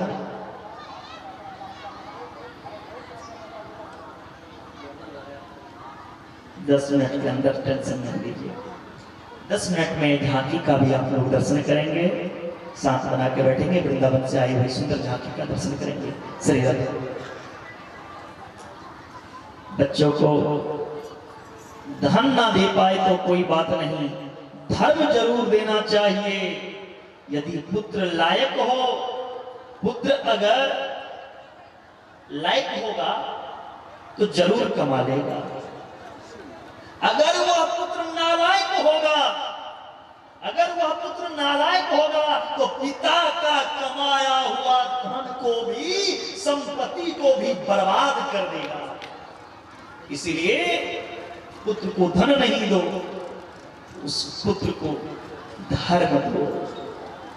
नहीं तो अगर धर्म नहीं दोगे तो तुम्हारा कमाया हुआ धन को भी नरक की ओर लेके जाए। इसलिए बच्चे को धन देने की जगह धर्म देना चाहिए और धर्म देने पर अधिक विश्वास करना चाहिए। श्रीमद् भागवत कथा यह कहती है मेरे भाई बहनों, श्रीमद् भागवत कथा से यह शिक्षा मिलती है मेरे भाई बहनों, जो बच्चों को धर्म की आवश्यकता है, धन की नहीं। हम बच्चों को जन्म देते हैं लेकिन उनको संस्कार नहीं देते, जन्म देते हैं लेकिन उनके भीतर धर्म संस्कार नहीं देते हैं। यही कारण है जो मां अपने बच्चे को गर्भ में 9 महीना रखती है, वह बेटा जन्म लेकर अपने घर में नहीं रख पाता है। बेटा जो मां 9 महीना 10 महीना एक पिंजरा में गर्भ के अंदर एक संतान को रखता है, वह संतान अपने मां बाप को इस गर्भ में नहीं रख पाता। क्यों? संस्कार की कमी, उनमें संस्कार नहीं है। आपने तो उन्हें जुआरी बना दिया। आप तो उनके आगे शराब पी के जाओगे तो तेरा बेटा संस्कारी कहां से जन्म लेगा? जो पिता को करते हुए देखेगा वही तो पुत्र करेगा। अगर पिता के सिर पर चंदन देखेंगे, तिलक देखेंगे, गले में तुलसी के माला देखेंगे तो जरूर पुत्र भी उस रास्ता पे चलेंगे। अरे पुत्र की धन की नहीं, संस्कार की आवश्यकता है। आज के समय कोई ऐसा कॉलेज नहीं, विद्यालय नहीं जहां पर उन्हें यह शिक्षा दी जाए तुम्हारा मां क्या है, पिता क्या है, जो जन्म लिया वो कितने तुम्हारे लिए कष्ट सहे हैं। तुम्हारी मां तुम्हारे लिए इतने कष्ट सहन किए, लेकिन तुम माता के लिए थोड़ा भी कष्ट नहीं सहोगे। लेकिन एक पत्नी के लिए तुम अपना माता पिता को छोड़ दोगे, घर से निकाल दोगे। ये तुम्हारा धर्म है? प्यारे, बच्चों को सुंदर शिक्षा देना चाहिए। भागवत सुनकर मेरे भाई बहन बच्चों को संस्कार देने की कोशिश जरूर करना। जन्म में ये कोई बड़ी बात नहीं। जन्म दे पुत्र को कोई बड़ी बात नहीं। जन्म तो बच्चा को पशु भी देते हैं, जन्म तो पशु भी अपने गर्भ से बच्चे को देते हैं। तो अपना बच्चा को जन्म देना कोई बड़ी बात नहीं, बड़ी बात तो है संस्कार देना। जब तक संस्कार नहीं दोगे, संस्कारित नहीं करोगे, बड़ी बड़ी जिम्मेदारी नहीं दोगे, तो माता पिता से बड़ा और उनका कौन हो सकता है? संस्कारित करने वाले। सही और गलत होने में माता पिता जिम्मेदार हैं। अगर आपका बच्चा शराब पी रहा है तो उसमें पुत्र की कमी नहीं, आपकी कमी है। आप पुत्र को वो शिक्षा नहीं प्रदान किए, सावधान रहकर पालन नहीं किए। अगर आप अपने बच्चे को संस्कार देते तो आपके बच्चे ध्रुव जैसे होता, प्रहलाद जैसे होता, आपके बच्चे महात्मा बुद्ध जैसे होता, आपके पुत्र महावीर जैसे होता, आपका पुत्र चंद्रशेखर जैसे होता, आपका पुत्र भगत सिंह जैसा होता, सरदार वल्लभ पटेल के जैसा होता। क्योंकि आपने संस्कार नहीं दिया, इसलिए ऐसा इंसाफ के डगर पे चलना संभल संभल, यह देश है तुम्हारा, नेता तुम्ही हो गए।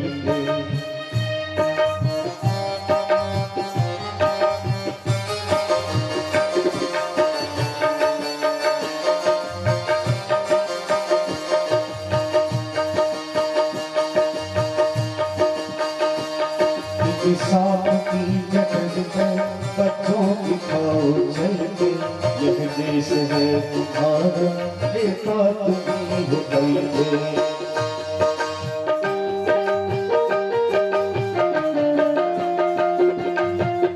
भाई बच्चा कल का भविष्य है। सुंदर शिक्षा। दुनिया की रंग सहना पर कुछ न मुँह से कहना, दुनिया की रंग सहना और कुछ न मुँह से कहना।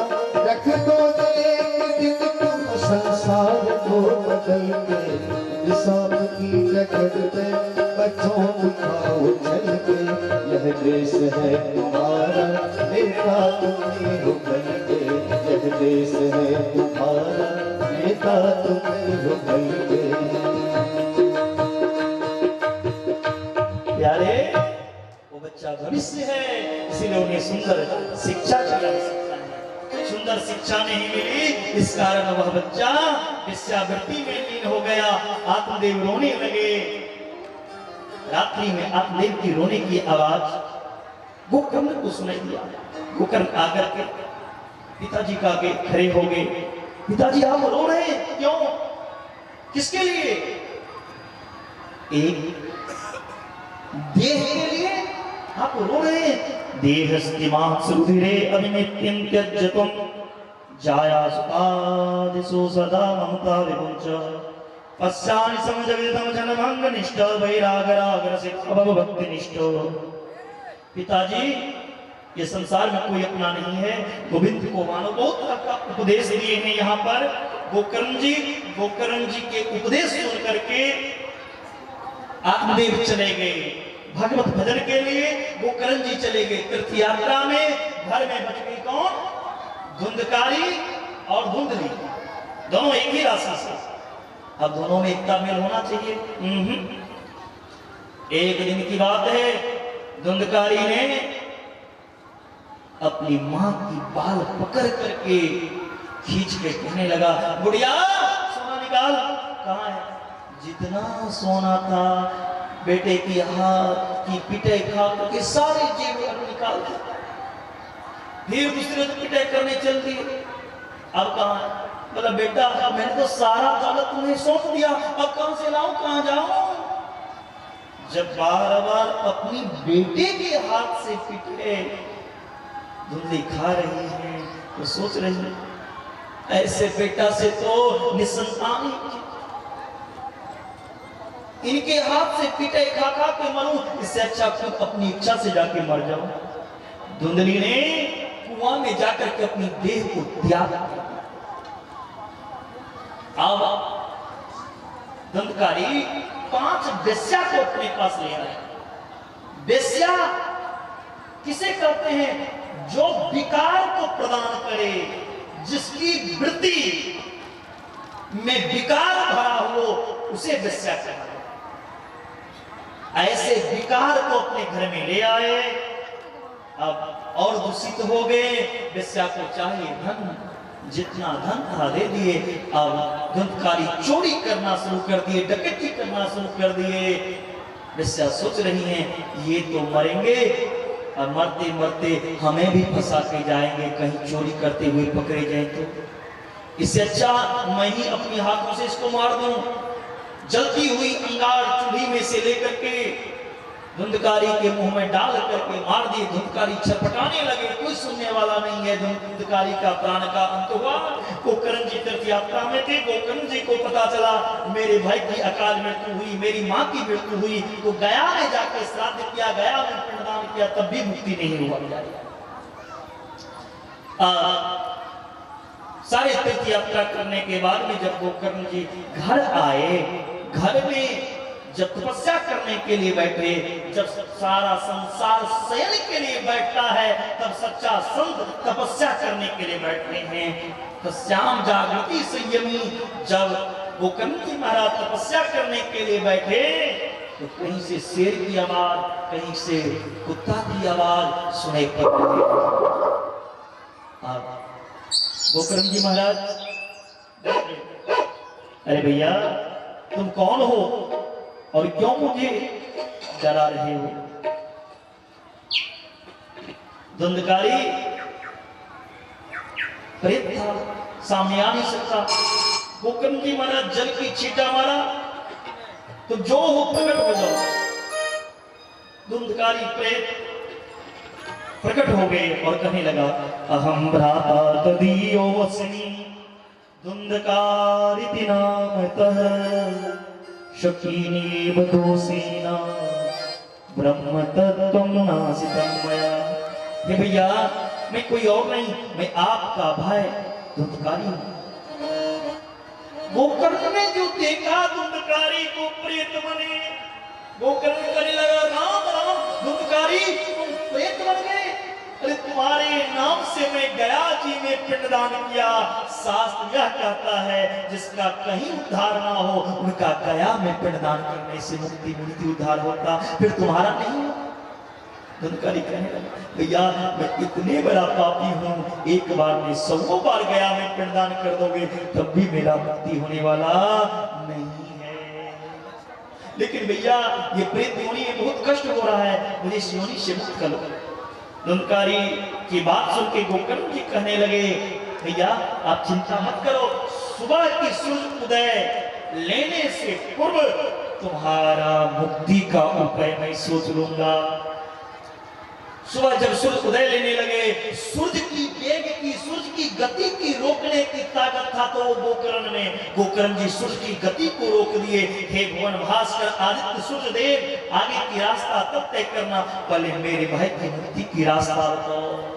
तुरंत आकाशवाणी हुई, श्रीमद् भागवतान मुक्ति सप्ताह वाचनम कुरु। गोकर्ण जी एक ही मुक्ति का रास्ता है, श्रीमद् भागवत कथा, और कोई रास्ता नहीं है। जिनका कहीं मुक्ति ना हो वो भागवत जी का शरण ग्रहण कर ले तो निश्चय ही उनकी मुक्ति मिलती। आप भागवत का आयोजन करो। तुरंत गोकर्ण जी स्वयं व्यास बन गए, भागवत जी के आसन पे बैठ गए और उसकी आसन बिछा दिए। भैया धुंधकारी आप जहां हो आकर के मेरा यह कथा सुनो, यह कथा मैं आपके उद्धार के लिए कर रहा हूं। अब गोकर्ण जी धुंधकारी के नाम से कथा कर रहे हैं। धुंधकारी प्रेत था, प्रेत तो हम लोगों के बीच बैठ नहीं सकता। व्यास जहां कथा कर रहे थे तो व्यास मुझ के दाएं तरफ एक सप्तग्रंथी बांस था, उस बांस में वह प्रेत प्रवेश किया। प्रथम दिन की कथा विश्राम होते ही प्रथम ग्रंथि फट गई। इस तरह 7वां दिन 7 ग्रंथि फट कर उसमें से सुंदर स्वरूप धारण करके वह धुंधकारी प्रेत प्रकट हो गए। बोले वृंदावन बिहारी लाल की जय। धन्य भागवती कथा प्रेत पीड़ा विनाशिनी। ये भैया धन्य भागवत कथा, जिस कथा को सुनकर मुझे प्रेत योनि से मुक्ति मिली, हम धन्य हो गए, पवित्र हो गए। लेकिन भैया आज आप नहीं होते तो यह धुंधकारी जैसे पापी का उद्धार नहीं होता। धुंधकारी दिव्य विमान में बैठ करके भगवान के धाम चले गए और यहाँ प्रश्न उठता है, जो गया में पिंडदान करने से पापी की मुक्ति मिली थी, फिर गोकर्ण जी ने धुंधकारी के नाम से किया तो धुंधकारी को क्यों नहीं मुक्ति मिली? यह प्रश्न उठता है। इसका कारण यह है, जब पिंडदान किया जाता है या कोई अनुष्ठान किया जाता है उसमें गोत्र का उच्चारण किया जाता है। अमुक गोत्रस्य अमुक नाम, इस नाम के व्यक्ति के उद्देश्य से इनका यह गोत्र हुआ, उनके नाम से यह पिंडदान कर रहा है। धुंधकारी का नाम लेकर गोत्र किसका ले रहे थे? आत्मदेव का वंश का, और आत्मदेव के वंश का तो था नहीं। धुंधकारी वो तो दूसरे वंश का था, इसलिए गया में पिंडदान करने से उनकी मुक्ति नहीं मिलेगी। अरे धुंधकारी सुंदर विमान में बैठ के चले गए तो कथा सुनने वाले हजारों लोग थे। सब बोले अगर कथा सुनकर विमान आती है तो हम सब ने कथा सुनी, मेरे लिए क्यों नहीं विमान आई? अत्रेव वसंती श्रोतारो वाला, हम हरिराहवासी कथा सुने हैं, मेरे लिए विमान आना चाहिए। तुरंत गोकर्ण जी ने कहा, कथा सुनने के लिए सब नहीं आते हैं, कुछ सुनाने के लिए आते हैं, कुछ सुनने के लिए आते हैं। कथा में तीन तरह के श्रोता होते हैं। एक सच्चा श्रोता है, श्रोतव्यं ज्ञानम ददाति इति श्रोता, जो सुनकर ज्ञान को प्रदान करे और ज्ञान के रास्ता पर चले, वह श्रोता है। वह श्रोता में 4 तरह का लक्षण होना चाहिए। श्रोता होना चाहिए सुख की तरह, श्रोता होना चाहिए हंस की तरह, श्रोता होना चाहिए चातक पक्षी की तरह, श्रोता होना चाहिए मछली की तरह। मछली को जल से बाहर करो तो छटपटाने लगती है, अरे मेरा शोभा जल में है, जल में रहने दो। चातक पक्षी को कितनों भी पानी पिलाओ, कहेगा मुझे प्यासी लगी है और पिलाओ। उसी तरह श्रोता को कितनों भी कथा सुनो तो कहे थोड़ी ही देर हुई, थोड़ा देर और चले तब ने आनंद आता। आप की तरह नहीं, थोड़ी देर सुनिए उठ के चलती है, भैया खाना है सुना।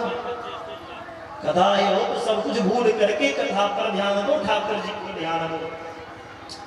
अब द्वारा सबके कल्याण के लिए गोकर्ण जी महाराज ने कथा करी।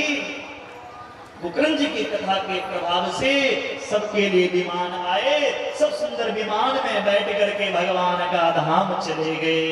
दूसरा होता है सरकार श्रोता, सुपारी काटने वाला कमी निकालने के लिए आते हैं।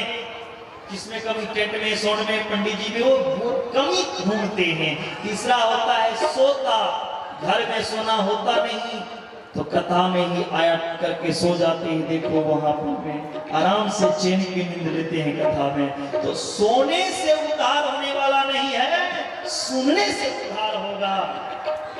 और यह कथा कैसे सुने? भक्ति से, श्रद्धा से, विश्वास रखकर। 7 दिन की कथा में जितनी उत्सव आए, राम जन्मोत्सव, कृष्ण जन्मोत्सव, सारी खुशी के साथ मनवावे। और कथा में जब कीर्तन हो तो ताली बजाने में कंजूसी नहीं करे। और भागवत कथा कैसे बैठना चाहिए? जैसे वो बाबा बैठे हैं वैसे। बाबा टोपी वाले, इस आसन का नाम है दरिद्रासन। इस आसन पर बैठकर देवराज इंद्र भी कथा श्रवण करेंगे तो वह भी दरिद्र हो जाएं। इसीलिए ऐसे करके कभी कथा में नहीं बैठना चाहिए। अगर पैर में तकलीफ हो तो चेयर की प्रबंध है, चेयर पे बैठ रहे हैं, लेकिन दोनों हाथ से दोनों घुटना को बांध कर नहीं कथा सुन सकते। नहीं, पैर में थोड़ा सा रट लगा हो, तकलीफ हो, दर्द हो, कष्ट हो, परेशानी हो तो चेयर पे बैठ जाओ। वही है सो राम रचिराखा जो जस घरी सो दस कोई ने कहा हो सुख दुख करे दाता, निधि कृत कर्म भोग सब भराता। इसलिए प्यारे जो करोगे वही पाओगे। अच्छे श्रोता बनकर भागवत कथा को एक आसन पर पालती मार करके सुनना चाहिए। जिता आसन को जीतो, जब तक आसन को जीतोगे नहीं तो भगवान में मन लग ही नहीं सकता। तुम्हारा आसन ही डगमगा रहा है, चेयर ही हिल रहा है तो कथा में कहां से मन लगेगा?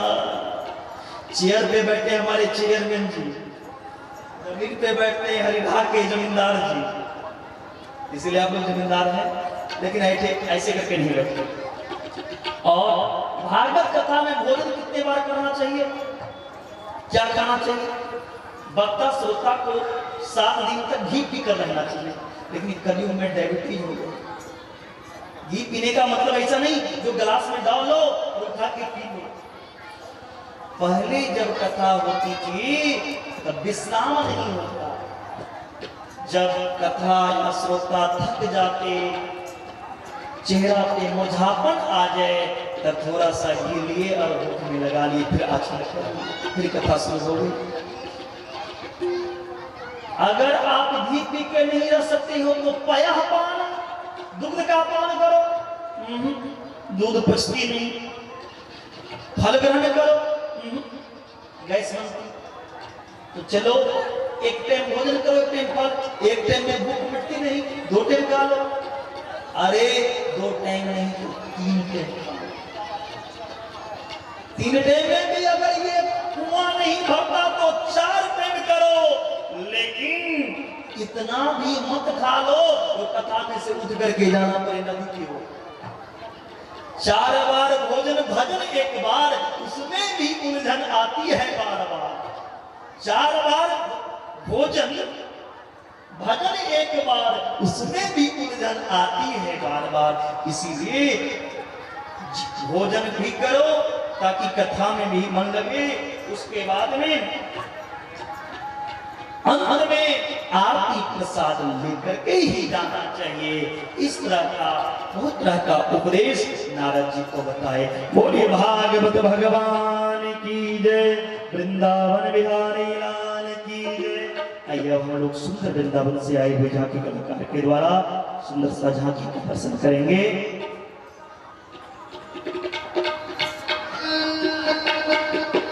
तो भगवान नाम का संकीर्तन करें हम लोग।